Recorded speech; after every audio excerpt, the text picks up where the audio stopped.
mengasihi Tuhan. Bagaimana kabarnya sepanjang minggu ini? Luar biasa, amin. Haleluya. Kita akan memulai ibadah kita. Kita mau siapkan hati dan pikiran kita. Kita mau memuji menyembah Tuhan.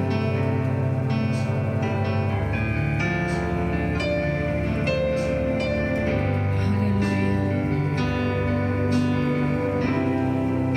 Kami bersyukur Tuhan untuk penyertaan-Mu sepanjang minggu ini Bapa. Untuk kasih setia-Mu Bapa. Hingga di minggu ini Tuhan Engkau kembali mempertemukan kami di tempat ini. Kami yang boleh hadir pada saat ini Tuhan. Urapi kami pribadi, lepas pribadi kami Tuhan. Kami mau siapkan hati kami untuk datang menyembah-Mu Tuhan. Hadirlah Engkau Tuhan di tengah-tengah kami. Hadirlah Engkau di hati kami Bapa. Kami mau memuji menyembah-Mu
Dalam kami Engkau pulihkan Bapa.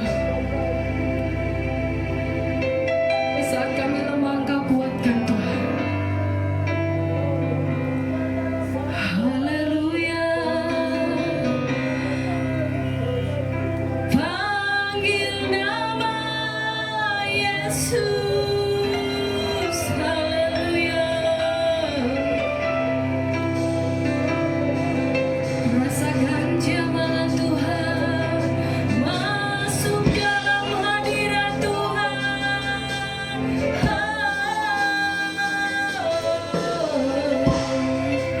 Tuhan mau pulihkan hatimu. Tuhan mau pulihkan hidup kita. Haleluya.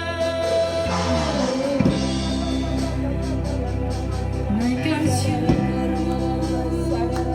Terima kasih Tuhan. Berkat-berkat-Mu Tuhan,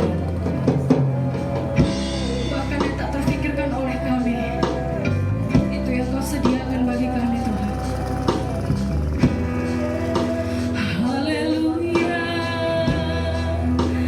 Tuhan Yesus, Engkau penolong dan sahabat kami Tuhan. Di mana sekitar kami mengecewakan kami Bapa, hanya Engkau yang tak pernah mengecewakan kami.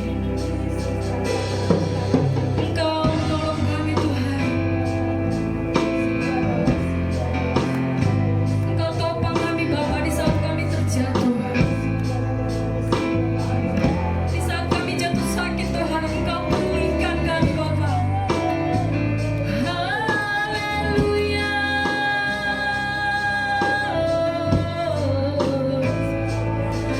Haleluya. Kami bersyukur. Haleluya. Tetap fokus kepada Tuhan. Ingat kebaikan-kebaikan Tuhan dalam hidupmu.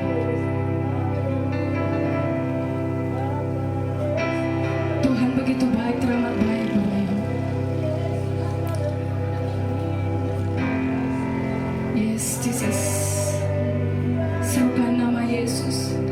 Panggil nama Yesus.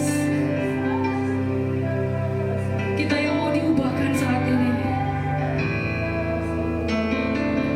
Terima Yesus dalam hatimu. Tuhan mau kita tetap setia.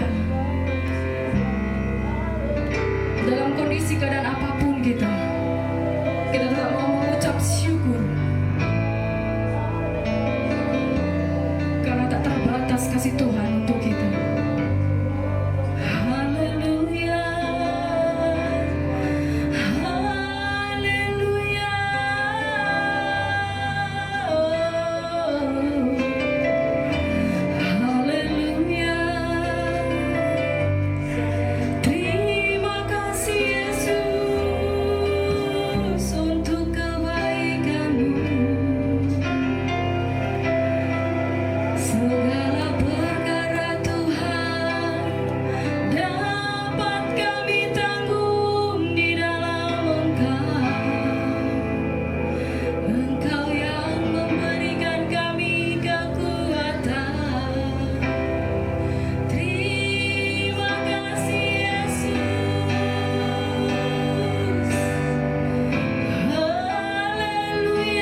kehadiran-Mu, untuk penyertaan-Mu dalam hidup kami.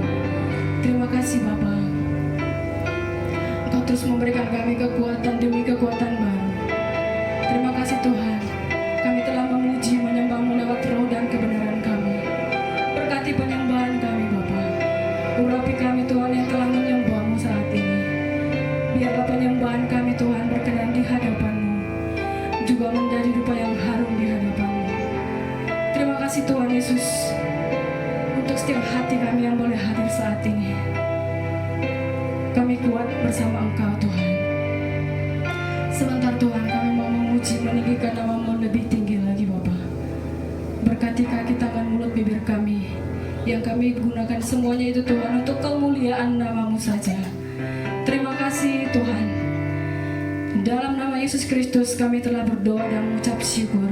Yang siap memuji Tuhan, sama-sama kita katakan amin. Haleluya. Shalom. Masih ada sukacita, amin. Harus ada sukacita bersama Tuhan, amin.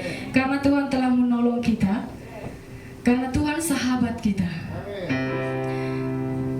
Kita angkat lagu pujian kita, bangkit, serukan nama Yesus. Oleh karena itu kita bangkit sama-sama.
Masih tahan berdiri? 2 jam lagi kita berdiri, gak apa-apa. Haleluya. Kita angkat lagi lagu pujian kita. Ku bersyukur Tuhan. Ini harusnya lebih semangat lagi ya.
kita siapkan hati dan pikiran kita. Kita akan menerima berkat lewat kebenaran firman Tuhan.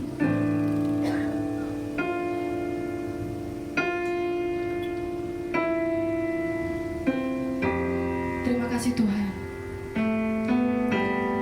Kami telah memuji, meninggikan nama-Mu Bapa. Biarlah semua pujian-pujian kami Tuhan itu hanya untuk memuliakan nama-Mu saja. Sebentar Tuhan, kami akan mau mendengarkan kebenaran dari firman-Mu. Urapi hamba-Mu yang akan menyampaikan firman-Mu Tuhan. Biarlah apa yang keluar dari mulut bibir hamba-Mu itu semua berasal daripada-Mu Tuhan. Urapi hamba-Mu dengan kuasa Roh Kudus-Mu Bapa. Berkati juga kami para jemaat-Mu yang akan mendengarkan. Buatlah kami Tuhan tidak hanya menjadi pendengar, tetapi kami mau menerima berkat, mau diubahkan lewat firman-Mu saat ini. Yes, Jesus, haleluya.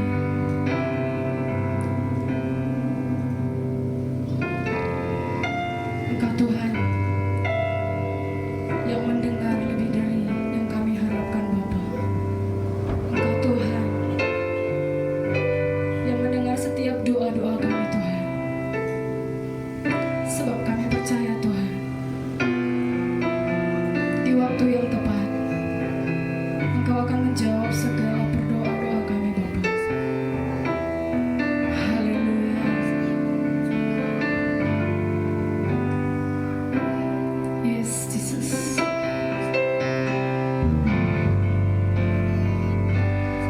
Yesus mendengar lebih dari yang kudoakan. Yesus menjawab lebih dari yang kuharapkan. Dengan caranya di waktu yang tepat. Bukan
bersyukur. Engkau baik, teramat baik bagi kami Tuhan. Di mana doa kami yang belum terjawab Tuhan, ajar kami terus untuk berpegang teguh kepadamu.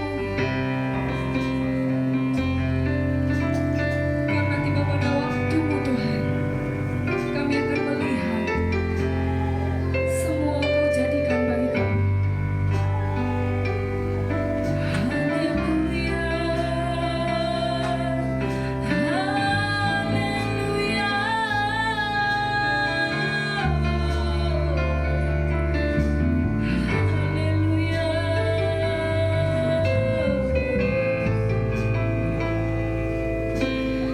Yes, Jesus. Ini kami Tuhan, ini kami di hadapan-Mu Bapa. Dengan segala problema yang berbeda-beda Tuhan, Engkau melihat setiap hati kami Tuhan. Kami yang mau saat ini, kami mau hidup kami diubahkan. Kami mau Tuhan,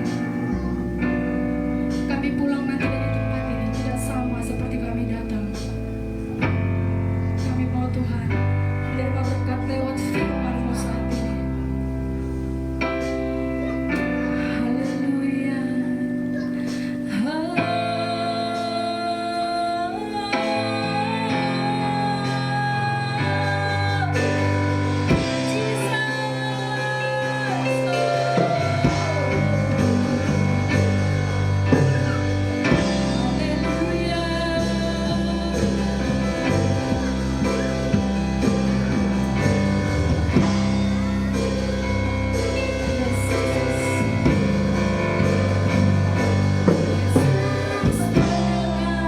Lebih dari yang kudoakan, Yesus menjawab lebih dari yang kuharapkan. Dengan caranya di waktu yang tepat, bukan melihat Dia jadikan semua.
Terima kasih Tuhan Yesus buat berkat-Mu hari ini. Kami bisa berkumpul lagi, bisa bertemu, dan bisa memuji dan memuliakan nama-Mu di tempat ini di hari Minggu indah ini Bapa. Terima kasih Tuhan Yesus, terima kasih Tuhan Yesus. Dan sebentar kami akan mendengarkan sebagian dari firman-Mu. Kiranya Kau yang berkati hamba-Mu yang menyampaikannya, berkati pikiran hamba-Mu dan juga mulut hamba-Mu. Kiranya semua yang keluar dari mulut hamba-Mu ini adalah perkataan dari-Mu Tuhan. Dan juga berkati jemaat kami yang mendengarkan, kiranya firman ini bisa bertumbuh dalam kehidupan kami sehari-hari. Terima kasih Tuhan Yesus, sudah doa kami. Haleluya. Amin.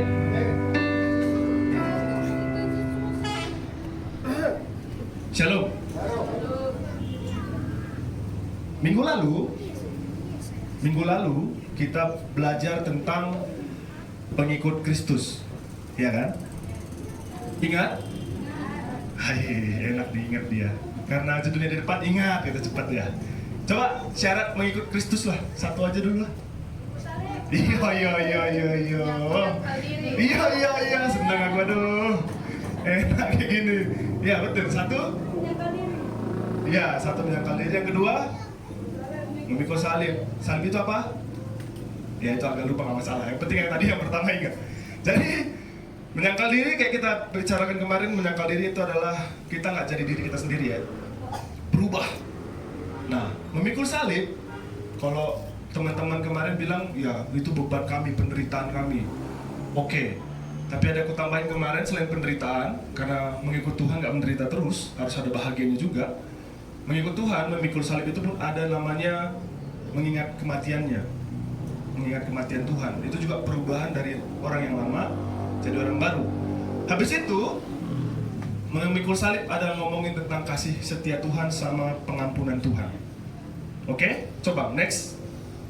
Itu dia salib kematian. Yang kedua, ini dia kasih karunia Tuhan sama pengampunan Tuhan. Kita pikul pengampunan Tuhan tiap hari supaya kita bisa mengampunin Tuhan, mengampunin orang lain. Masa mengampunin Tuhan kan lucu ya. Nah, 2 minggu yang lalu ingat gak? Ayo lu. Yang gak gereja gak apa-apa. Makanya gereja tiap minggu biar ingat. 2 minggu yang lalu ngomongin apa kita? Ingat gak? Iya, 2 minggu yang lalu. Hah?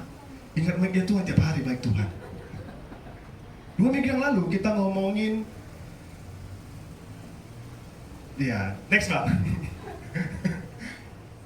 Next. Kisi-kisi kehidupan sama kisi-kisi ke surga. Kisi-kisi hidup tahu apa? Apapun yang kita suka kita lakukan ke diri kita, kita lakukan ke iya. Coba next Pak. Gak apa-apa. Biasa, jarak memorinya emang seminggu aja. Minggu lalunya ya agak-agak blank dia, makanya diingetin lagi. Yang ini kisi-kisi kehidupan. Apa yang kita suka dilakukan orang ke kita lakukan balik ke orang lain. Kalau kita suka dicubit, ya cubit orang lain. Kalau suka, kalau nggak suka jangan cubit orang lain. Kalau suka dimarahin, ya marahin orang lain. Tapi kalau nggak suka dimarahin, jangan marahin orang lain. Gampang? Gampang, jangan dijawab. Gampang. Kisi-kisi ke surga ada 2 kemarin. Ini ku ingetin lagi. Yang pertama ada pintunya luas, terus jalannya luas, tapi menuju kebinasaan. Yang kedua, jalannya sempit, pintunya sempit, menuju menuju kehidupan. Sekarang ku tanya kalian, udah 2 minggu, kalian udah belajar yang mana? Memikul salib, menyangkal diri, atau sekarang kalian masih di pintu yang luas? Jalan yang luas, yang masih bebas, nggak ada aturan, nggak mau fokus sama Tuhan. Di mana kalian? Masih, oh udah di pintu yang sempit ya, tapi masih di pintunya. Lagi ngetok dia. Puji Tuhan, daripada di jalan yang luas kan capek. Di pintu yang sempit, puji Tuhan kalian. Nah sekarang pun kita belajar tentang kisi-kisi ke surga. Siapa yang mau ke surga? Nggak ada yang mau. Jangan sekarang dulu. Oh iya, jangan sekarang. Betul. Tapi mau ke surga semua ya? Besok ke surga? Aku nggak mau loh. Ayolah, seru loh di sana. Oh Senin besok ya? Ada pajak singa ya? Kerja dulu. Oke. Nah, kisi-kisi ke surga yang hari ini kita belajar dari Stefan namanya. Tahu Stefan? Kita belajar dari Stefan, kita belajar dari Eca, terus dari anak kakak siapa namanya kak? Yang kecil yang digendong? Dari Melda. Kita belajar dari situ.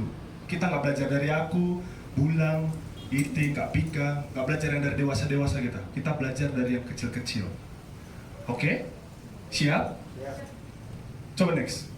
Ini judulnya, si kecil yang punya surga. Oke? Ambil Alkitabnya, siapkan Alkitabnya. Yang bawa Alkitab, kalau nggak bawa bisa di situ.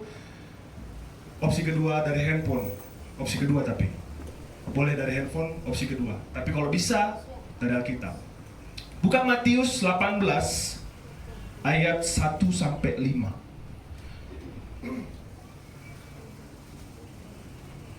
Matius 18 ayat 1 sampai 5.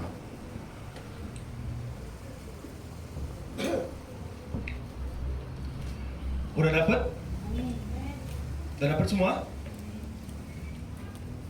Kalau udah dapat bilang amin. A plus.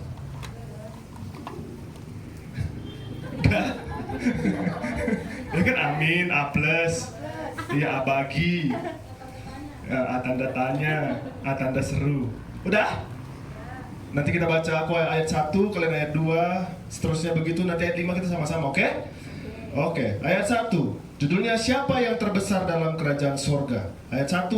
Pada waktu itu datanglah murid-murid itu kepada Yesus dan bertanya, siapakah yang terbesar dalam kerajaan sorga? Ayat 2. Maka Yesus memanggil seorang anak kecil dan menempatkannya di tengah-tengah mereka. Ayat 3 lalu berkata, aku berkata kepadamu, sesungguhnya jika kamu tidak bertobat dan menjadi seperti anak kecil ini, kamu tidak akan masuk ke dalam kerajaan sorga. Yang keempat, Sedangkan barang siapa mendekatkan diri dan menjadi seperti anak kecil ini, dialah yang besar dalam kerajaan sorga. ayat 5 sama-sama, 1, 2, 3, yuk. Dan barang siapa menyambut seorang anak seperti ini dalam namaku, Dia menyambut aku. oke. Jadi kalau mau masuk surga, jadi anak kecil. Hah? Mau balik lagi jadi anak kecil? Jangan jadi orang besar katanya, jadi anak kecil. Tapi sebelum ke situ kita bahas dulu ayat yang pertama. Ada kata waktu Tuhan Yesus lagi berkumpul, lagi kayak gini nih, lagi ngobrol-ngobrol, mungkin lagi nongkrong-nongkrong, ngopi, ya kan? Lagi asik dia. Tiba-tiba ada muridnya bertanya kayak gini. Apa pertanyaannya? Siapa yang terbesar di dalam kerajaan surga? Pertanyaan ini sebenarnya menurutku kesombongan. Ngerti gak? Ini kesombongan sebenarnya. Bukan pertanyaan asal-asal gitu. Tapi ini nunjukin kalau emang manusia itu ada sifat sombongnya. Ini murid Yesus yang ngomong. Yang tiap hari, tiap detik, tiap jam sama-sama Tuhan. Gak pernah pisah. Tiap hari. Tiba-tiba dia nanya, siapa yang terbesar di kerajaan surga? Apa hak kita sebagai manusia bertanya kepada Tuhan tentang kerajaan surga? Ya kan, surga, kematian dan kehidupan kan itu hak Tuhan kan? Bukan hak kita. Tapi dia nanya, murid Yesus. Sekali lagi diingatkan, itu murid Yesus, bukan orang-orang biasa. Murid Yesus yang mengerti pengajaran Yesus. Siapa yang terbesar di dalam kerajaan surga? Aneh kan sebenarnya, seorang murid Yesus nanya kayak gitu. Ini apa maksudnya? Ya kan? Sekarang kita pun kadang kayak gitu. Kadang kita pun kayak gitu. Nanya gitu kan, kayaknya aku masuk surga, karena aku masuk surga aku berhak ngapain aja. Ya kan, orang Kristen masuk surga semua kan? Coba cek KTP Kristen kan? Ya kan? Ya kan? Orang Kristen masuk surga semua, katanya. Tapi karena sudah nerima ke surga itu, sering muncul ini. Berarti aku masuk surga, aku bisa ngapain? Mungkin aku yang paling besar di surga. Mungkin Tuhan, aku lebih besar. Sering kita gitu kan? Contohnya, ini sering yang kita bahas. Ketika ada masalah, yang pertama kita cari itu kitanya, bukan Tuhannya. Apa yang harus kulakukan? Apa ya? Cari apa ya? Oh, uangku kurang. Kerja. Udah dapat duit baru Tuhan. Tapi habis itu capek. Iya kan? Kerja, Tuhan, baru capek kali Tuhan. Terakhir kita salahkan Tuhan, kenapa kau bikin aku capek dalam bekerja Tuhan Yesus? Sering kita bilang itu harus dibalikkan harusnya. Coba kita bikin Tuhan Yesus dulu. Tuhan Yesus, aku ada masalah nih, uangku kurang. Boleh ya aku kerja dulu? Tuhan ya, yang pertama. Oke?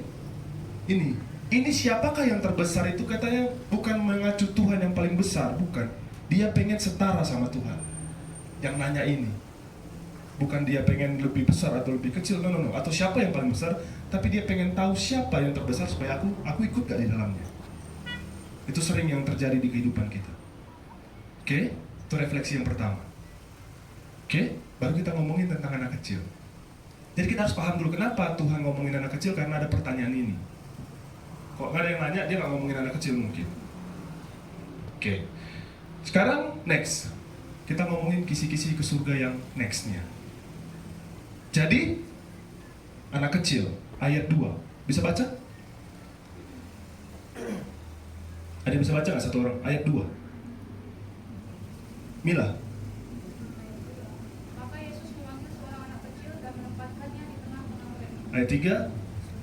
Lalu dia berkata, aku berkata kepadamu, sesungguhnya jika kamu tidak bertobat dan menjadi seperti anak kecil ini, kamu tidak akan masuk ke dalam kerajaan surga. Iya. Tuhan taruh anak kecil di tengah-tengah. Misalnya Stephen nggak mau dia maju ke depan, kok kepanggil nih. Ngomel-ngomel dia karena main handphone. Anggaplah ada Stephen di depan ini ya. Di depan ini ditaruh Tuhan di depan ini, terus dia bilang sama emannya, kalau kau nggak bertobat dan nggak jadi seperti anak kecil ini, masuk pun kau nggak, katanya. Jadi yang pertama kita belajar bertobat. Next Bang. Apa itu bertobat?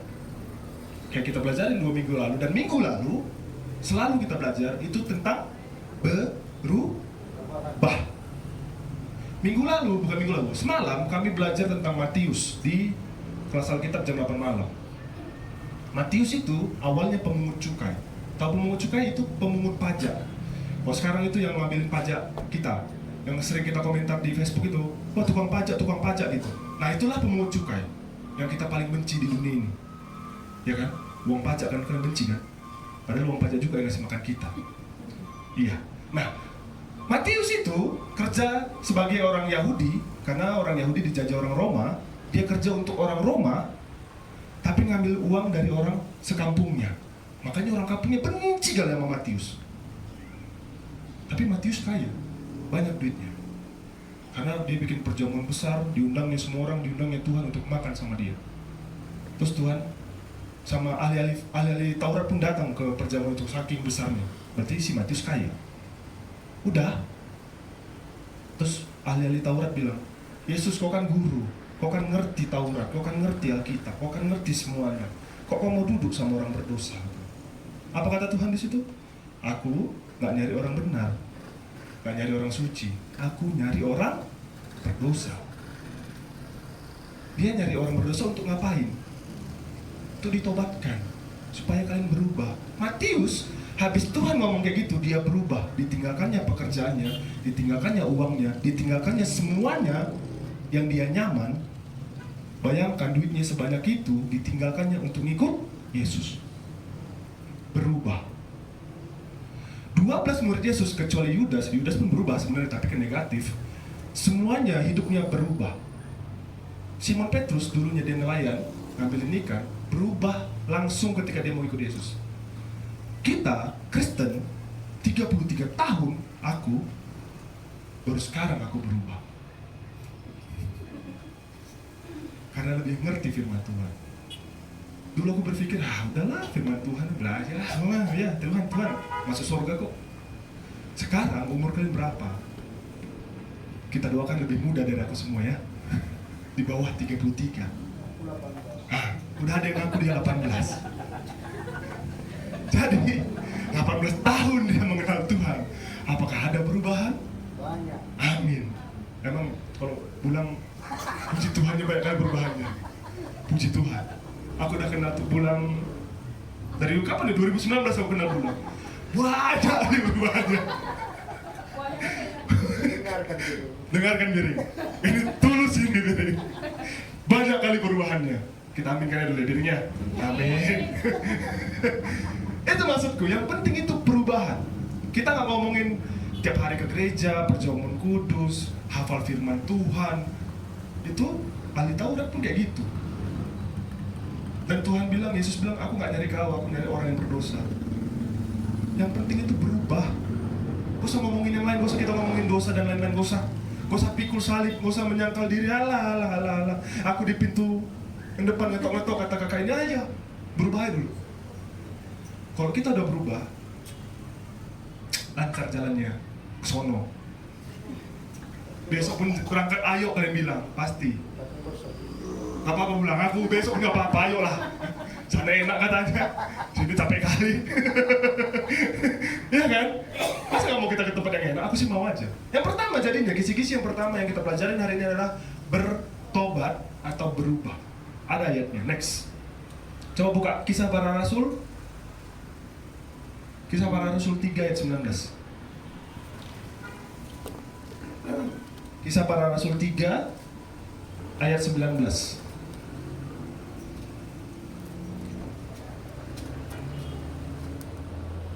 Udah dapat? Kisah Para Rasul 3 ayat 19, kita baca sama-sama. 1, 2, 3, yuk. Karena itu supaya dosamu dihapuskan. Intinya adalah ketika kita nggak bilang bertobat sama Tuhan, dosa nggak bisa dihapuskan. Tuhan pengen, gimana bilangkannya? Tuhan tahu kita berdosa, oke? Tahu kali dia berdosa, tapi butuh pengakuan. Contohnya, kemarin ku contohkan Bulang itu ada di sini. Ku bilang, Bulang atau Biring ya kemarin. Ku tanya Biring, Biring, kamu tahu pasti anakmu salah kan? Yang punya anak nih, aku belum punya anak soalnya. Istri pun belum punya. Jadi kalau ada yang mau kenalkan, aku kenalkan ya. Tolong. Jadi yang punya anak, ketika anaknya salah, dia pasti tahu nih anaknya salah. Menurutku ya, kalau salah dia bilang salah aja. Tapi dia butuh anaknya ngakuin kalau dia salah. Ya nggak sih? Ayolah ngaku, kau tahu ya mama aku salah, kata mamaku mungkin. Tapi kalau aku butuh kau ngaku supaya kau berubah. Kita pun di hadapan Tuhan yang katanya anak-anak Tuhan ini pun begitu. Tuhan tahu kita berdosa, makanya dia rela disalib. Tapi dia cuma butuh pengakuan, ya Tuhan aku berdosa, tadi aku begini, aku mau bertobat, aku mau berubah, aku gak mau ngelakuin itu lagi. Oke? Akuin dosanya. Jangan simpan di dalam hati, aku berdosa. Ya kemarin di kelas Alkitab pun kami bahas itu. Kita kan orang berdosa bang katanya. Ada yang di sini yang ngomong, namanya Mila. Kita kan orang berdosa, langsung kusanggah. Oh tidak, kok kita orang berdosa, sayang Tuhan disalib 2000 tahun yang lalu. Kita udah ditebus, cuman kita nggak ngerti aja, kita nggak tahu kok kita udah ditebus. Makanya selalu kita bilang, aku berdosa. Besoknya bertobat, Tuhan Yesus disalib lagi. Terus besoknya bikin dosa lagi, tobat, salib lagi. Capek juga dia Tuhan Yesus, salib terus. Udah berapa pak aku di sini untuk menembus dosa kita yang selalu kita bilang berdosa, tapi tobat-tobat enggak. Iya kan? Makanya akui aja. Gak usah sama aku, kayak kita bilang kemarin. Gak usah sama aku, gak usah sama pasangan. Mungkin kalian takut, nanti aku bilang sama dia, dicikurakannya pula aku. Iya kan? Jadi gosip nanti, gak mau bilang sama Tuhan. Gak usah sama kita, sama siapa-siapa, gak usah. Ambil waktu sendiri, waktu kita belajar di minggu pertama Januari. Ambil waktu sendiri sama Tuhan, berdoa. Bilang dosa-dosa kita apa aja. Terus bilang, aku mau bertobat, kuatkan aku supaya aku bisa berubah. Gampang kan? Gampang. Next. Coba buka 2 Korintus 5 ayat 17. Kita keliling-keliling sebentar ya. 2 Korintus 5. Korintus itu setelah 2 Korintus itu setelah 1 Korintus. Iyalah. 2 Korintus 5. 2 Korintus 5 ayat 17. Udah dapat? Dapat semua? Coba kita baca ya. 2 Korintus 5 ayat 17. 1, 2, 3, yuk. Jadi, siapa yang ada di dalam Kristus, ia adalah ciptaan yang lama sesungguhnya. Iya. Minggu lalu kita belajar tentang kekristenan. Kristen itu pengikut Kristus. Jadi yang minggu lalu nggak datang, maaf ya. Agak-agak nyambung mungkin nggak masalah. Makanya datang tiap hari. Tapi tiap hari, jangan tiap hari ngeri juga. Capek bikin korban tiap hari. Tiap minggu aja datang. Kristen itu pengikut Kristus. Pengikut Kristus berarti harus mengikuti si Kristusnya, cara hidup Kristusnya. Jadi bukan agama sebenarnya Kristen ini. Kalau kita belajar kemarin sebenarnya ejekan awalnya. Tapi kalau makin besar, jadi ya namanya Kristen. Pengikut Kristus itu harus seperti Kristus. Apa tadi katanya? Pengikut Kristus harus dari yang lama menjadi yang itu dari pertobatan, berubah. Makanya menyangkal diri itu ngomongin perubahan. Yang dulunya kita marah-marah, berubah jadi lebih bertahan walaupun masih bisa marah. seenggaknya berubah, masih bisa nahan. Yang dulu dia suka nyubit, suka ngomel kayak mamaku. Aku berdoa besok dia berubah, nggak ngomel-ngomel lagi. Ya kan, Mak? Makanya sangkal dirinya. Jadi harus jadi yang baru.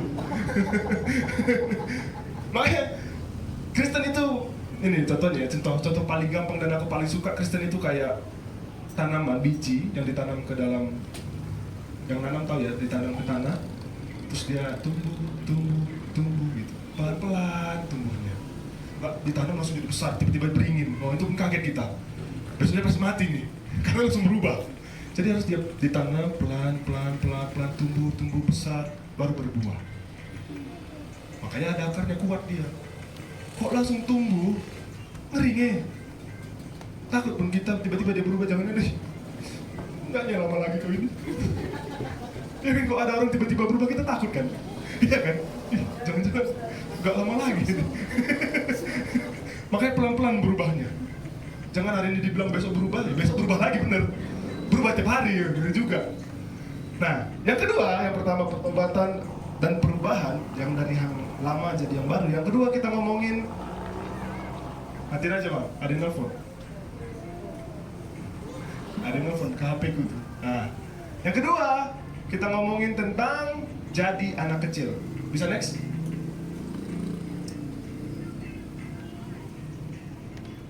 Bisa?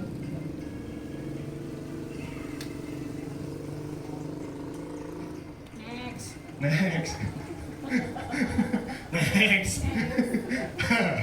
Jadi anak kecil. Nah, yang punya anak kecil. Tapi ada yang mau aku bilang ya, jangan kalian pikir nanti jadi anak kecil yang kalau jadi anak kecil kata Alkitab, berarti aku bisa tantrum. Tiba-tiba kalian nangis, gitu kan? Tiba-tiba kalian jalan-jalan di sini kayak Stefan, nggak gitu ya? Kayak gitu ya? Ya, jangan pikir tiba-tiba kalian mama kalian bilang pusing nanti kita satu gereja kayak gitu.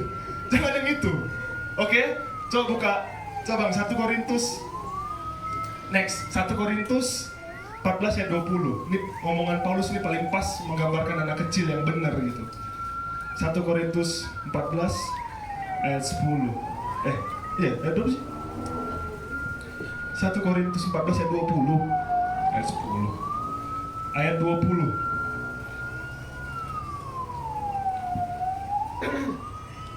Dapat? Tempat saya 1, 2, 3. Yuk, saudara-saudara, janganlah sama seperti dalam pemikiranmu. Janganlah anak-anak dalam kejahatan, tapi dewasa. Iya, dewasa dalam pemikiran, tapi jahat itu kayak anak-anak. Jangan ikutin yang aneh-anehnya. Ya, tiba-tiba kayak nangis kan, tiba-tiba serentak pula nangis, tiba-tiba semua. Iya, minta mainan mak dan bilang pula iya. Umur udah 30. Kan serem. Ya kan, tiba-tiba biring. Pin minta uang jajan gitu. Iya, bahaya biring. Jangan yang itu ya. Kita belajar yang sisi baiknya. Oke? Aku mau nanya, apa sifat anak-anak yang menurut kalian yang baik? Yang perlu dicontoh? Apa? Nggak bohong. Ada lagi nggak yang mau nambahin? Menggantungkan hidupnya kepada orang tua. Apa biring? Hidupnya tergantung sama orang tua. Iya, menggantungkan hidupnya ke orang tua. Terus, jangan suka menjelek-jelekkan. Ah, itu sifat siapa itu? Ya kan, aku ada tulis sih. Pertama, coba next bang. Pertama, tulus. Tadi tulus dia, ngapain pun tulus aja. Yang kedua, rendah hati. Bukan rendah diri. Rendah hati. Rendah diri tuh ya, dia nggak pedean, aku kan jelek, aku kan ini, nggak. Rendah hati tuh lebih ke sabar gitu. Paham ya rendah hati ya. Terus lagi, polos. Bukan jolos. Polos. Oke? Baru next, jujur, terus senang, terus nggak milih-milih, temennya nggak milih dia. Mau jelek, mau ganteng, temennya ganteng semua. Jelek pun ditemani. Ada lanjutannya, sabar. Oke, nggak pernah milih. Terus dia percaya penuh sama orang tuanya.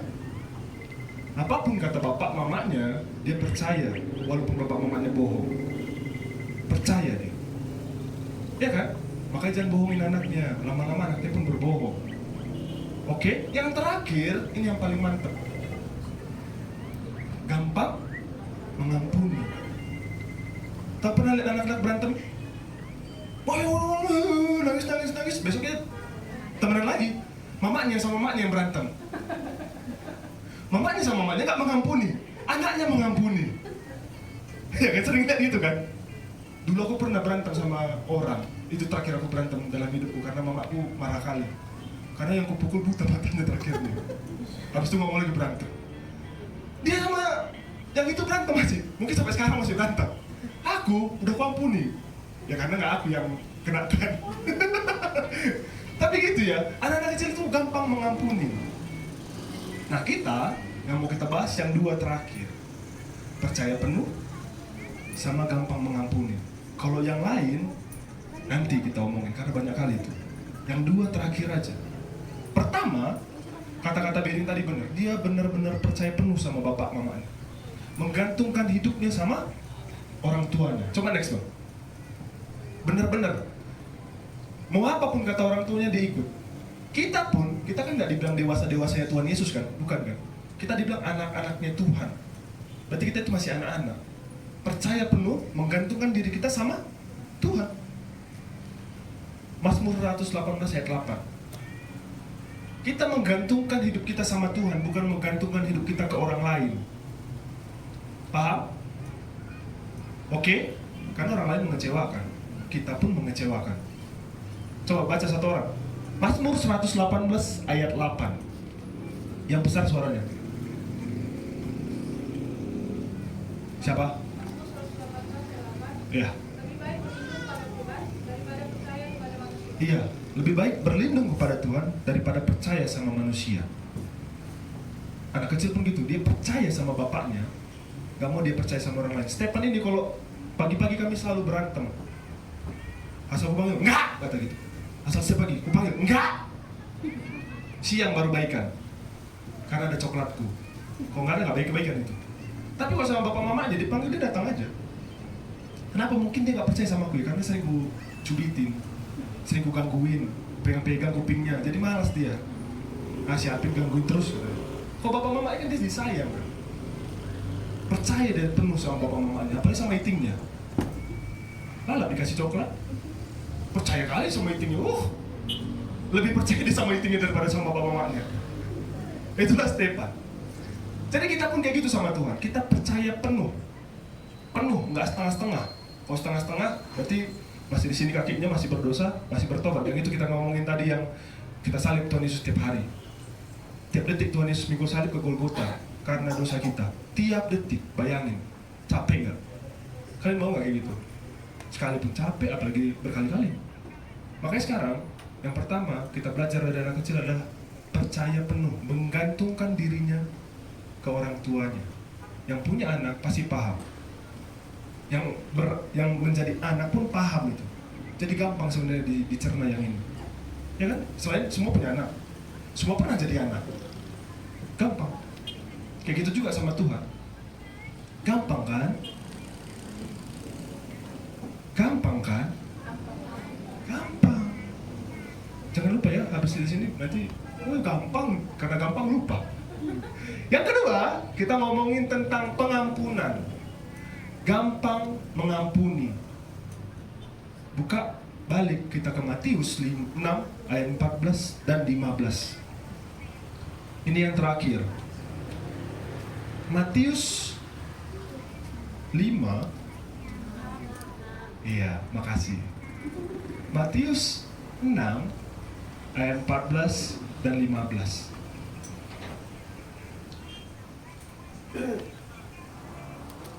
Dapat? Kita baca sama-sama. 1, 2, 3, yuk. Karena Bapamu yang di surga akan mengampuni kamu juga. 15. Tetapi jikalau kamu tidak mengampuni orang, dah, gampang kan? kita nggak ngampunin, Tuhan malas ngampunin kita. Kalau kita ngampunin, Tuhan pasti ngampunin kita. Udah? Yang ini kayaknya nggak perlu dijelasin lagi lah, karena udah jelas sekali. Kalau ada yang bersalah sama kita, ampunin. Bukan kita berharap pengampunan dari dia, kita berharap pengampunan dari Tuhan. Gitu. Kalau ada yang cubit kita, jangan cubit balik, ampunin. Bukan karena kita berharap, oh kau pasti ngampunin aku, no. Tuhan yang ngampunin aku. Kalau semua manusia berpikir kayak gini, gak ada perang di dunia ini. Percaya gak? Karena kalau diserang dia, ya udah, kau ampunin kau, udah kau serang aku, kau perbaikin rumahku. Kenapa? Karena Tuhan yang ngampunin aku, bukan kau. Mau kau serang lagi pun aku, ya gak masalah. Serang aja terus. Karena aku terus bisa membangun, karena Tuhan yang ngampunin, bukan orang lain yang ngampunin. Ya kan? Kadang kita susah mengampunin, tau gak kenapa? Karena kita berharap dia yang ngampunin kita. Kan kau yang salah, kau yang salah, kau yang salah, aku benar. Makanya susah. Coba kita berpikir, dia salah, ya udah aku pun salah, gak apa-apa. Kalau aku salah kan Tuhan yang ngampunin aku. Makanya harus kita ampunin. Kebayang gak ngampunin orang? Tahu kan caranya? Atau cara mengampuni pun gak tahu? Nggak tahu, kita balik ke sekolah SD, belajar mengampunin dulu. Tahu cara mengampunin tapi emang susah ya.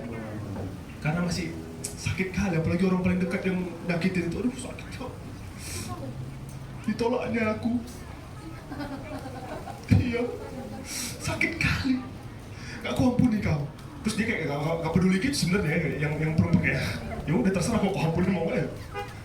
Tapi kita yang sakit kan, capek kali kita mikirnya. Makanya ampunin. Kalau ada yang bersalah ampunin aja udah. Kayak aku bilang tadi, kita gak berharap pengampunan dari dia, kita berharap pengampunan dari Tuhan. Oke? Jadi hari ini kita belajar dua, berubah dan menjadi anak kecil. Jadi anak kecil cuma dua sifat yang kita ambil aja. Dua aja belajar dulu, yang lain gak usah. Gak usah belajar rendah hati, gak usah belajar tulus. Tuhan, jauh, susah itu. Jujur aja dulu. Sekarang aku tanya, apa kabarnya hari ini? Nah itu aja udah bohong sebenarnya. Ya kan? Kok luar biasa emang kehidupan kalian hari ini, ku tantang kalian coba kesaksian. Ya apa yang luar biasa? Apa coba? Apa berkat Tuhan? Ya kan? Jadi luar biasa nggak? Tapi kehidupan kalian luar biasa nggak? Ya kan? Kadang kita untuk mengakui kita lagi dalam masalah pun susah kali. Apalagi mengakui dosa-dosa kita. Makanya pasti tanya, kok pendeta nanya, Shalom, apa kabar? Semua, luar biasa. Padahal dia bilang, masalah, gak aku ampunin anak itu. Ya kan? Wah, gak mau aku mengampunin dia. Tapi jawabannya luar biasa. Jujur aja. Mungkin di sini sama aku mungkin kalian nggak jujur aja sama Tuhan. Tuhan emang aku punya masalah, makanya aku datang ke gereja hari ini. Aku capek kali seminggu ini Tuhan, banyak kali masalahku. Makanya aku datang ke gereja hari ini. Ya kan? Setelah diselamatkan benar memang benar-benar luar biasa Tuhan. Jujur. Makanya kita ngomongin kejujuran di sini. Susah itu. Kita ngomongin yang dua belakang tadi. Percaya penuhnya dulu sama Tuhan, baru kita belajar mengampuni. Nanti jujur, tulus, semuanya ngikut itu. Ampunin dulu orang yang kalian ngerasa sakit sekarang. Ampunin dulu, ampunin. Bisa kan? Aku tahu masih susah tapi bisa. Iya kan? Susah emang tapi bisa. Berat emang. Tapi bukan dia yang kita bicarakan, Kak. Kita bicarain Tuhan. Kamu diampunin Tuhan gak? Ampunin orang yang bersalah sama kakak. Udah simple. Oke? Udah puas? Mari kita berdoa. Bapa yang ada di surga, terima kasih Tuhan Yesus buat berkat-Mu, terima kasih buat firman-Mu hari ini. Kami belajar dari anak kecil, kami mau berubah Bapa, dan kami mau belajar mengampuni dan percaya penuh dan menggantungkan hidup kami kepadamu setiap hari Bapa. Ingatkan terus khotbah ini, ingatkan terus firman ini di kehidupan kami Bapa, supaya kami bisa tetap bergantung dan gampang mengampuni. Beri roh pengampunan kepada kami supaya kami bisa mengampuni orang bersalah kepada kami, karena kami mau diampuni oleh-Mu Bapa. Terima kasih Tuhan Yesus, inilah doa kami. Haleluya. Amin.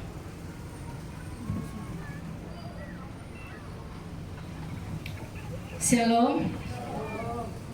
Pengumuman untuk kita di minggu ini. Persembahan kita minggu lalu 118.000, PK pemain musik 20.000. Minggu lalu kita gunakan sebagian persembahannya untuk jenguk bulang. Kita beli 2 bolu 85.000. Jadi sisa persembahan kita minggu lalu 13.000. Pengumuman lagi nanti di tanggal 12 bulan 2 ya Bi. Bi Pagit sama Kila Bapak Bangun akan melangsungkan peneguhan di Sibolangit katanya. Jadi kita itu dari sini pagi-pagi jam 7. Semua jemaat di Kilau Cimba hadir. Karena kita kan gak banyaknya. Hadir kita semua. Nanti soal pembaptisan nanti dibicarakan ke Ibu Gembala sama pertemuan konselingnya. Pengumumannya mungkin itu aja di tanggal 12. Ada baiknya kita dengarkan aja langsung dari yang bersangkutan. Kami persilakan ke depan Bibi dan Kila Bangun untuk kasih pengumuman lebih lanjut.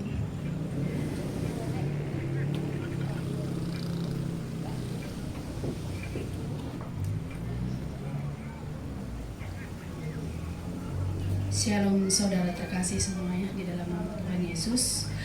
Kami di sini mohon doa dan dukungannya pada tanggal 12 bulan 2, di mana nanti di situ kami ada acara peneguhan.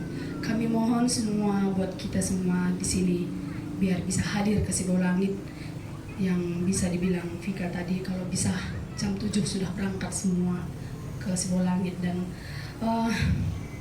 betul-betul memang mohon sekali dukungannya dan doanya agar semuanya nanti berjalan dengan lancar, tidak ada apapun hambatannya. Terima kasih, inilah yang kami bisa ucapkan.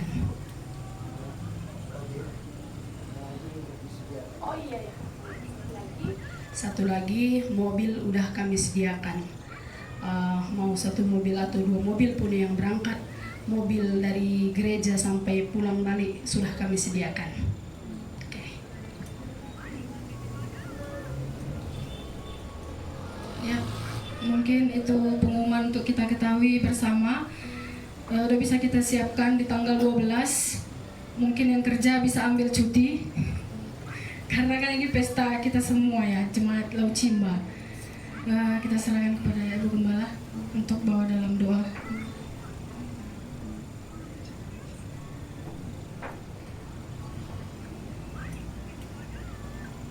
Salam saudara. Selamat tahun baru. Puji Tuhan kita dapat berkumpul dan saya merasa senang sekali. Ada satu hal yang saya mau ungkapkan hari ini di penghujung khotbah tadi. Karena ada satu masalah dalam hidup saya dan sekalian mau menghadapinya besok. Jadi tadinya saya ragu-ragu. Saya mau lari maksudnya bukan lari dari apa gitu. Udahlah Alvin aja yang hadapi gitu. Tapi satu hal tadi saya dengar dari khotbah, mengampuni. Tuhan bilang sama saya harus hadapi, jangan suka lari dari kenyataan, nanti kena tan, ya kan? Jadi saya bersyukur buat khotbah hari ini, dan besok saya pasti dapat berkat yang luar biasa, katakan amin. Dan saya percaya sesuatu yang luar biasa yang tak pernah aku pikirkan besok pasti terjadi. Yang terbaik, yang termanis dan termulia terjadi dalam keluarga kami. Puji nama Tuhan. Semua kita diberkati, amin. Coba katakan pada kiri kanan saudara, aku diberkati hari ini. Haleluya. Nah saudara, dan tambahan pengumumannya, untuk pagi nanti jangan pulang dulu, kita ngomong untuk pembaptisan dan konseling. Karena ada beberapa pertemuan nanti dan setiap ada 2 minggu lagi ya? ada 2 minggu lagi di situ terus diadakan pengumuman. Mungkin ada yang keberatan ya kan, tapi kalau nggak ada keberatan kita pasti dapat sukacita dan berkat yang melimpah. Amin. Nah, di akhir ibadah ini kita mau masuk dalam doa syafaat dan nanti kita akan kumpul bersama. Kami sekali lagi katakan, Pak Git dan Pak Bangun tinggal sebentar supaya kita berbicara. Haleluya. Kita berdoa. Betapa kami bersyukur kepadamu buat hari ini ya Tuhan, sebab anugerah-Mu, berkat-Mu terjadi dalam hidup kami. Terima kasih Tuhan Yesus untuk firman-Mu hari ini yang menguatkan kami dan meneguhkan kami dan menegur kami semakin dewasa Tuhan Yesus dalam firman-Mu, dalam hadirat-Mu ya Bapa. Tuhan, kami percaya hadirat-Mu hadir di tengah-tengah kami dan menjamah kami. Kami percaya Tuhan Yesus, kami terus diangkat Bapa dan dipulihkan, dan kami mau berubah untuk membawa jiwa kepadamu dan menjadi terang dan garam di antara keluarga dan saudara kami dalam lingkungan kami. Terima kasih untuk hamba-Mu anak kami Alvin Tuhan Yesus, berkati dia, tambah-tambahkan hikmat-Mu, marifat-Mu, kedewasaan dalam hidupnya, dalam pelayanan, dalam kuliahnya juga kami serahkan ke dalam tangan-Mu, dan pengurapan-Mu yang luar biasa daripada surga turun atas hidupnya. Masa depannya ada dalam tangan-Mu, masa depan yang penuh dengan pengharapan. Apa yang dia mau dan dia cita-citakan Tuhan, kami serahkan ke dalam tangan-Mu ya Bapa. Tuhan, hari ini kami berkumpul memuji meninggikan nama-Mu, dan kami mau berdoa bagi keluarga kami, saudara kami yang tidak dapat hadir di tempat ini ya Bapa. Dimanapun mereka berada, berkati Tuhan. Yang sakit disembuhkan, yang terikat dibebaskan dalam nama Yesus Kristus. Yang berkesusahan Kau beri jalan keluar Tuhan Yesus. Dan kami percaya ada hikmat, ada sukacita berkat melimpah atas hidup mereka. Bapak, kami mau naikkan doa kami untuk keluarga nanti tanggal 12 akan diberkati. Bapak bangun dengan pagi Tuhan Yesus pada tanggal 12 Februari. Tuhan Yesus, setiap rencana demi rencana kami serahkan ke dalam tangan-Mu. Dana dan biaya yang mereka butuhkan dicukupkan, bahkan berlebih di dalam nama Yesus Kristus. Dan rencana mereka mengundang gereja-Mu untuk memberkati, pakai gereja-Mu menjadi berkat di daerah yang akan kami buat pesta ya Bapa, di daerah Sibolangit. Tuhan, begitu juga keluarga kedua belah pihak kami serahkan ke dalam tangan-Mu. Bapa, tutup bungkus Tuhan Yesus kedua calon mempelai ini di dalam darah-Mu yang kudus. Kesehatan milik mereka, kekuatan yang baru milik mereka, dan tidak ada kecelakaan, tidak ada mati muda, semuanya kami tolak dalam nama Yesus Kristus. Dan tiba pada saatnya nanti Tuhan Yesus, nama-Mu dipermuliakan dan kedua calon mempelai ini bahagia bersama dengan Engkau. Tuhan, kami juga menyerahkan keluarga kedua belah pihak Bapa. Berkati ya Tuhan, undangan-undangan yang mereka sediakan, yang mereka undang, semuanya hadir. Dan sampai selesainya nanti pesta ini Tuhan, nama-Mu saja yang ditinggikan dan dimuliakan. Jadikan berkat bagi keluarga nanti yang baru ini Bapa, menjadi berkat dan membawa jiwa untuk memuji meninggikan nama-Mu. Tuhan, kami percaya Tuhan Yesus Engkau Allah yang luar biasa. Kami juga menyerahkan seluruh pelayan gereja di tempat ini yang memainkan musik. Tuhan, kami serahkan ke dalam tangan-Mu. Vika yang memimpin pujian, berkati suaranya, talentanya diberkati Bapa. Dan juga Esa juga Engkau berkati keluarganya, orang tuanya, semuanya, sekolahnya, masa depannya ada dalam tangan-Mu. Begitu juga Bapak Stephen, Tuhan kami serahkan ke dalam tangan-Mu. Berkati setiap pekerjaannya ya Bapa. Tuhan, anak kami Alvin juga diberkati, masa depannya ada dalam tangan-Mu. Dan setiap para jemaat-Mu yang hadir Tuhan, kami serahkan ke dalam tangan-Mu. Setiap keluarga demi keluarga diberkati. Setiap ada masalah apapun yang mereka hadapi ya Bapa, bergantung kepadamu sepenuhnya Tuhan Yesus. Kami serahkan permasalahan kami ke dalam tangan-Mu. Dan ada satu hal yang kami mau terima, ada berkat yang melimpah dan sukacita yang tercurah dalam keluarga kami. Terima kasih Tuhan Yesus, ini doa kami. Dan kami mau berdoa bagi bangsa dan negara kami. Kami serahkan bangsa dan negara kami ke dalam tangan-Mu. Berkati Indonesia Tuhan, berkati Bapak Presiden kami, seluruh aparat kami, keamanan kami serahkan ke dalam tangan-Mu. Sumatera Utara kami serahkan dalam tangan-Mu. Bapak Gubernur kami Tuhan, kami serahkan dalam tangan-Mu. Tuhan, kami juga menyerahkan Tanah Karo ke dalam tangan-Mu. Bupati Berkati kami yang terpilih, kami serahkan dalam tangan-Mu Bapa. Dan kami percaya Tuhan ada perubahan di Tanah Karo dengan bupati kami yang baru, pemimpin yang baru. Berkati kami, berkati juga sekeliling kami Tuhan. Di mana Tuhan Yesus, di Daud Cimba kami serahkan ke dalam tangan-Mu. Bapak Lurah kami serahkan dalam tangan-Mu ya Bapak. Berkati hidupnya, berkati keluarganya, berkati pekerjaannya. Dengan adanya gereja-Mu di tempat ini, jadikan gereja-Mu menjadi berkat untuk sekeliling kami. Tuhan, terima kasih, ajar kami Tuhan Yesus sebagai gembala dan pelayan-pelayan di tempat ini membawa jiwa kepadamu. Tuhan Yesus, berkati gereja kami, pertambahkan jiwa-jiwa Tuhan untuk dapat dilayani. Dan rencana kami Tuhan tahun ini membangun gereja di belakang Tuhan Yesus. Cukupkan dana yang kami butuhkan. Kami mau berdoa bagi bibi udah kami, keluarga Mama Rizky yang menjadi donatur Tuhan. Berikan dia kesehatan, kekuatan yang baru, sehat terus di dalam nama Yesus Kristus. Berkati usahanya, berkati Tuhan apapun yang dia kerjakan berhasil beruntung ya Bapak. Anak-anaknya, cucunya diberkati Tuhan Yesus. Bapak, kami percaya apa yang kami butuhkan Tuhan Yesus. Kami percaya Tuhan Yesus Engkau yang melengkapinya. Dan kami sebagai jemaat mau berkorban untuk terus membangun gereja-Mu demi kemuliaan nama-Mu Bapa. Tuhan, kami banyak membutuhkan Tuhan Yesus di gereja ini, pemain musik Tuhan Yesus, jiwa-jiwa yang baru kami butuhkan Tuhan. Kami percaya ada rencana-Mu luar biasa atas gereja-Mu.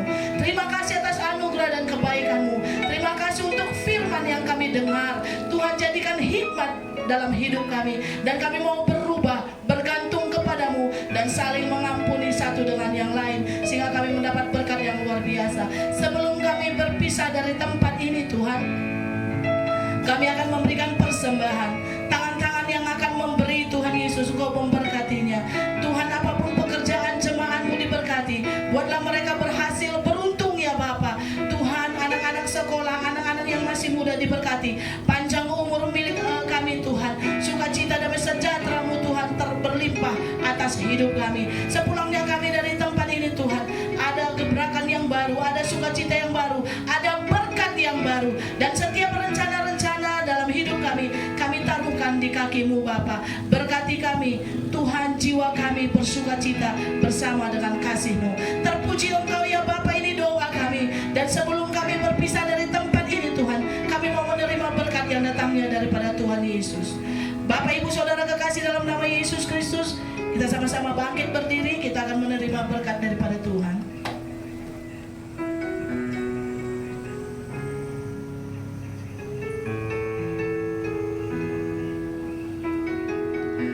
Jemaat yang dikasihi Tuhan Yesus, pulanglah dengan penuh sukacita dan damai sejahtera.